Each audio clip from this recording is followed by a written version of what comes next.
neighborhood villages. Though we were still in public, Noor himself came to Manila and he taught in PMC or Philippine Muslim College in Jolo. We were even surprised why the government was not hunting for us anymore once we have landed. When we were out of the country, every radio was looking for us. Now that we have returned, nobody is looking for us. And Noor stayed in an apartment in Jolo town and attended to his lectures in Philippine Muslim colleges in Jolo. And sometimes he comes to Manila to visit his girlfriend, Desdemona Tan.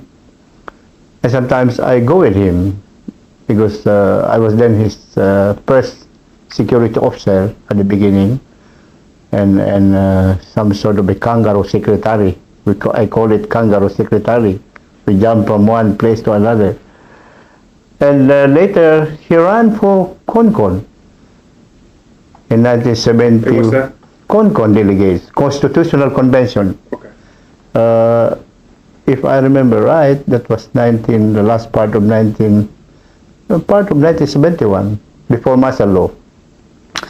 He ran for Sulu districts as delegate for the Constitutional Convention, but then he lost.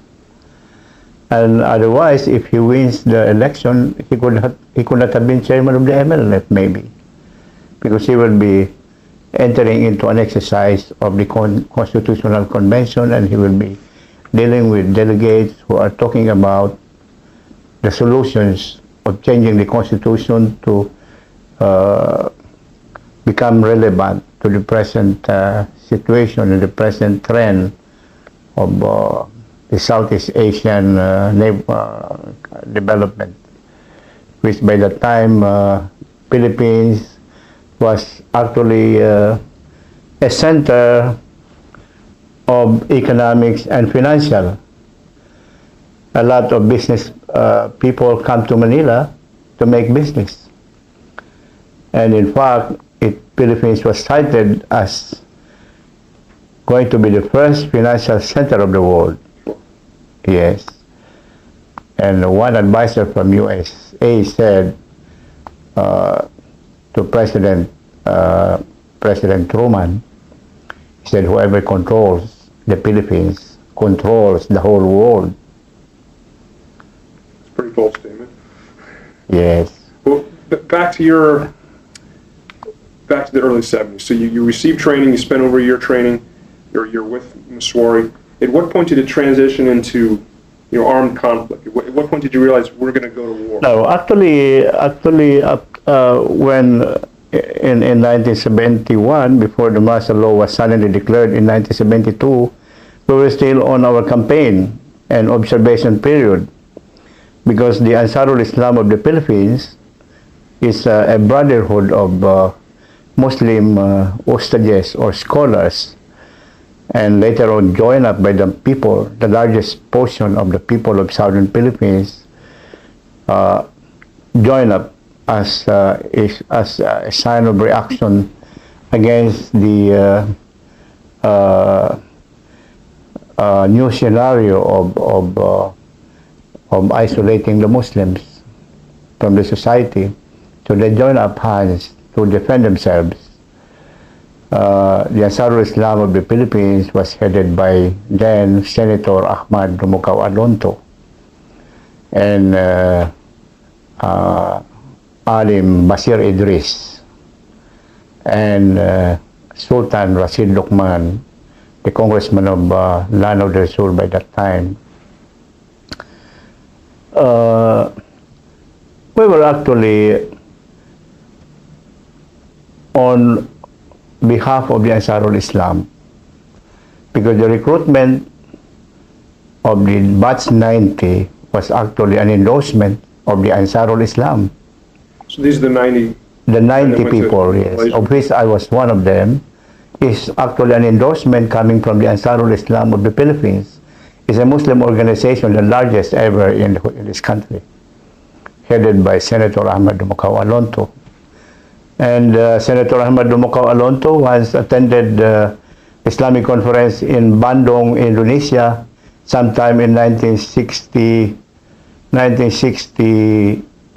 65, Yeah. or yes, of which President Gamal Abdel Nasser was present of Egypt, and President Sukarno was there. President Sukarno was trying to explain that there's a need for a Malayan continent, the pan-Malayan continent. President Sukarno was buying the idea that a unified Malayan continent is necessary to defend a bloc, a strong bloc among Malayan countries in Southeast Asia. But then when the communists tried to establish linkages to his government, of course, President Sukarno maybe realized at the end that when America was not happy and America was not in favor, was not supportive of that action, the tendency was to have a sudden breakup. And so maybe America abandoned him, and President General Suharto, the chief of staff, took over as president of Indonesia later. So back to your case. Again, you received training in Malaysia. You're back in Mindanao. Tell me about the next years, how you raised the army and what led to the conflict. Well, I actually initiated training plans and programs in the Zamboanga Peninsula and some part of Cotabato areas as the chairman of the High Command. We call it the High Committee or the High Command, Zamboanga Peninsula High Command, of which I was the overall commanding officer. How were you appointed at? How were you selected from your people? Well, it started by the committee of the Malaysian staff. We were chosen by the committee of the Malaysian staff. During your year? Yes, during the training camp. Okay. So you came back with a position? Yes, so my name was actually chosen.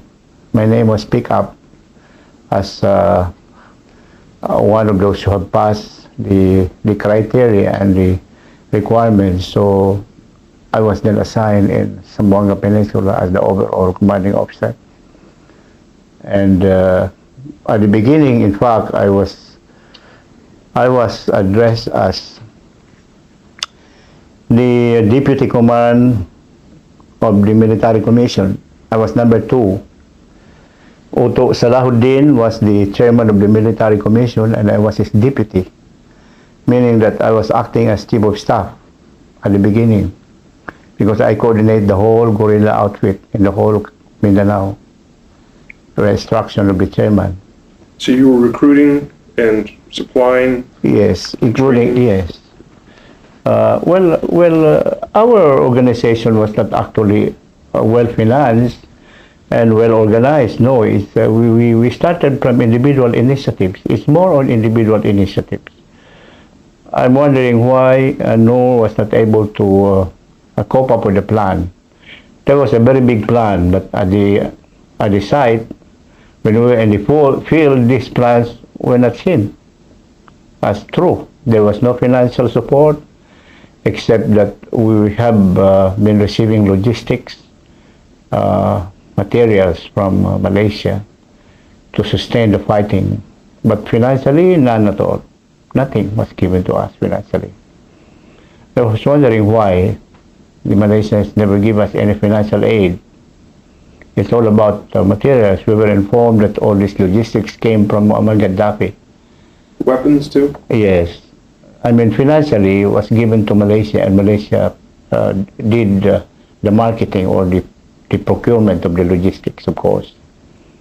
Not exactly the Libyans, not exactly. It's a financial support to them, and they make the initiative of the procurement. So Libya to Malaysia, then to you? Yes. Well, could you describe how the war started, how the heavy combat started and your role in that?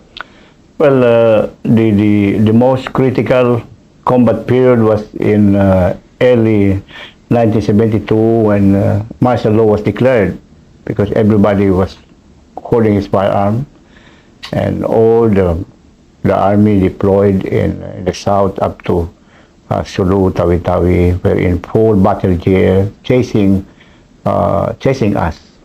And so we have no course, we have no recourse but to defend and fight back. And how big was the? And by the time we have already entered bullets and some guns. And because what was fortunate is that most of our civilians have their own firearms. They have their own private personal firearms. In Cotabato, Lanao area, Sulu, and Basilan, most especially, they have their own firearms. It's not the firearm of the movement or firearm given by the Malaysians that made us sustain the fighting at the beginning. No, it's a personal firearm of the civilians. That's the truth of the whole thing.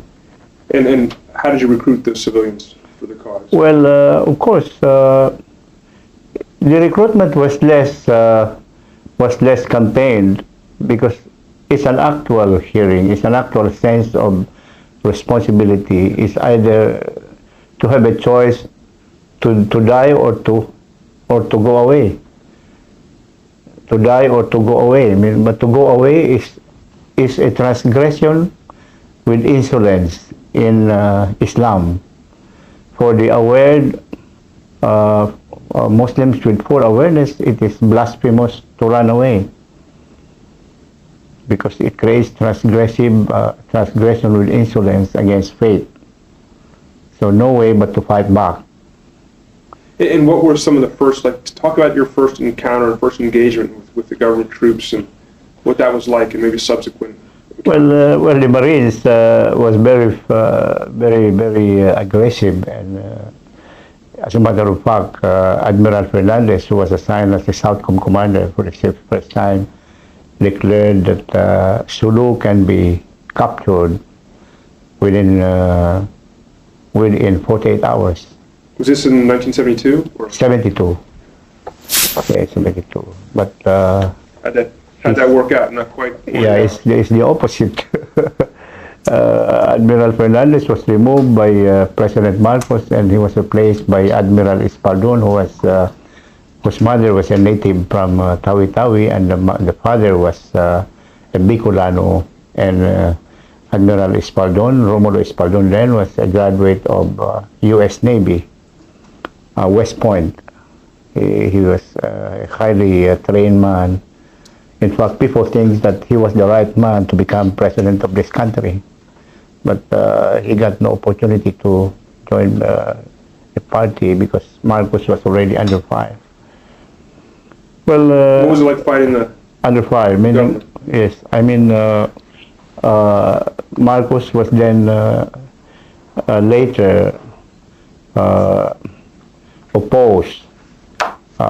Shortly after 1985, that was about 1986, the Yellow Ribbon opposition movement of Corazon Aquino came to the streets of EDSA and attacked Malacanang by massive assaults of civilians to grab power from President Marcos after the election had failed for the opposition to win victories, because President Marcos was in control of the Comelec, of course.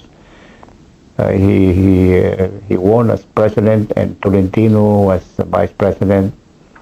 But then, because of the forces of the people aligned with Corazon Aquino, he was able to succeed in removing the president from the palace, and the Americans came in to rescue him. Sure. But can we go back to the 70s when the war started? Yeah. I guess we haven't heard that story of how the war started and what it was like fighting early on. Maybe that 10-year period, before, Aquino became king. What was? Maybe describe your own personal experiences, maybe more broadly, what the experiences of the MNLF had in conflict against the government. Yeah, our guerrilla brothers actually were in a resolute sense of resistance. because to them there was no choice, as I said. And hearing from Manila about the strength of martial law authority from President Marcos, until such time that I think the president realized that military suppression is not the correct answer. He replaced the Southern commander with Admiral Romulo Espadon, and Romulo Espadon campaigned for reconciliation, rehabilitation, resettlement, and they call it promoting the revolution from the center, which is a brainwork of President Ferdinand E. Marcos to promote all-out unification of the whole society. They called it the new society. And there was tremendous campaign of livelihood projects, giving positions and creation of new municipalities, assigning of new mayors and governors and congressmen in the southern Philippine provinces, and creating later the two autonomous regions, such as the Regional Autonomous Council 9 and the Regional Autonomous Executive Council 12 in Cotabato. They were autonomous area. back in the 70s? Yes. Okay. The president created this. In 1970, between 1973 and 1974, about 1973, he created two regions, Executive Council 9 and Executive Council 12. The Region 9 comprises the provinces of Tawi-Tawi, Sulu, Basilan, Zamboanga regions, while Region 12 comprises Cotabato provinces at the center of Mindanao. Well, but as I said, that it was really very, very hard life because there was no financer, and Miss Wari could not join us. In the early 1974, after the hardest offensive in June 18, 1974, was our first offensive, all-out war. Was this in Holo? Yes, the whole of Mindanao. June 18, 1974. It was a very big fight. Thousands of people killed, both sides. We were surprised that there was no financial aid. And we were also surprised that we were abandoned by the Malaysian group. They closed our base, only to find out that Malaysia was angry to Nur Miswari, because Nur Miswari accordingly reported to Muammar Gaddafi that Malaysian played around us, that Malaysian controlled our logistics. The Malaysians were not treating us well. So they abandoned him, they abandoned us as early as 1974, after the June offensive, after June 18, 1974. So there was the so-called base closure, and a lot of refugees are still in Sabah. So many refugees was in Sabah. At the height of the fighting in 74, how would you describe the tactics that you employed? Was it like a conventional, almost a semi-conventional, or all? It's actually not really conventional, but it was some sort of a positional warfare or a mobile warfare, because we fight by hundreds. We face the enemy by hundreds. We face them when we are 200, 300, 500 at the later part, because they attack by battalions. They attack by battalions. For example, in October 20, 1977, 10 days after the death of General Bautista, who was then attending a peace meeting with community leader Osman Sali of Patikul. They planned to meet at Danag, Patikul, which is very near downtown Holo. in the market area. But unfortunately, Osman Sali did not arrive. General Bautista arrived with his group of officers. All of them were ambushed, and all of them were killed. Not one of them survived. 10 days after that, the whole military conducted military operations all over Mindanao and Sulu and everywhere. 10 days after. Were they effective? Exactly October 20, 1977. What was the reputation among your fighters? How would they characterize fighting the government? Well, did you all feel superior based on your local knowledge and support of the well, people? I think that most of the actions our guerrilla fighters took was more on initiative and obligations. Because there was no much supplies, no food supplies, no financial assistance, and the military was so aggressive. So the Muslim also became aggressive. By the time we still have compiled many ammunitions. So like in Tabon Hills, about 25 kilometers from Tictapol coastal to the southwest, and about 20 kilometers to the seaside of northwest, that is Tabon Hills. The military engaged us. According to the SALCOM, they were numbering about 15,000 totality of 15,000 armed men. Yes, troops against us. And how many were you? In our base, we were only 800 plus good weapons, 800 plus, and some guerrillas, also about more than 700. So only about 1,500 over there. Other than those, the coastal, there are guerrilla in the coastal, and were fighting side by side with us. But the main force was only about 1,400 against 15,000. How did that go? And you were part of the. Yes, I was the commander of the whole operation, and I thank God that I survived. I was almost killed during that time. Can you describe that experience at all? Oh, very hard to describe. It's terrible because first, in the afternoon, when I arrived on October I left Tuesday morning. I arrived Wednesday afternoon to my camp, and immediately I conducted a unified command meeting among the chairmen and task force commanders up to 12 o'clock in the evening. And by that time, there was no cell phone and there was no radio. We were only having our own instinct grams. We call it body grams, And I personally have it. I'm often called as the bodygram man. What's that again? What's the bodygram? Just kind of. Yeah, the bodygram is an instinct provided like a Bluetooth in our body, recommended by some angels.